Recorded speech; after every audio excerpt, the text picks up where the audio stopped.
ফারাক্কা বাঁধের মালদা হয়ে Mahananda rubber dam বাংলাদেশের সবচেয়ে বড় এবং দক্ষিণ এশিয়ার দশম বৃহত্তম রাবার ড্যাম। এটি চাঁপাইনবাবগঞ্জ জেলার মহানন্দা নদীর উপর নির্মিত একটি গুরুত্বপূর্ণ জলাধার ও দর্শনীয় স্থান।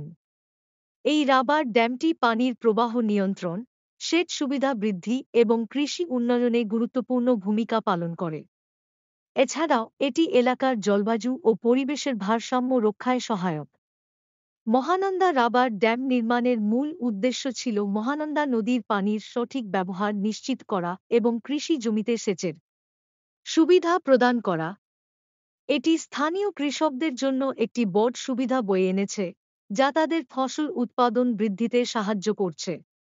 এখানে পর্যটকদের জন্য একটি আকর্ষণীয় স্থান হিসেবে গড়ে উঠেছে, যেখানে প্রকৃতির সৌন্দর্য উপভোগ করা যায়। এই ড্যামটি নির্মাণে আধুনিক প্রযুক্তি ব্যবহার করা হয়েছে, যা দক্ষিণ এশিয়ার অন্যান্য দেশের জন্য একটি উদাহরণ হিসেবে কাজ করে। এটি বাংলাদেশের জল সম্পদ ব্যবস্থাপনা ও কৃষি উন্নয়নে একটি মাইলফলক হিসেবে বিবেচিত হয়। মহানন্দা রাবার ড্যাম শুধু একটি প্রকল্পই নয়, এটি স্থানীয় জনগণের জীবনযাত্রা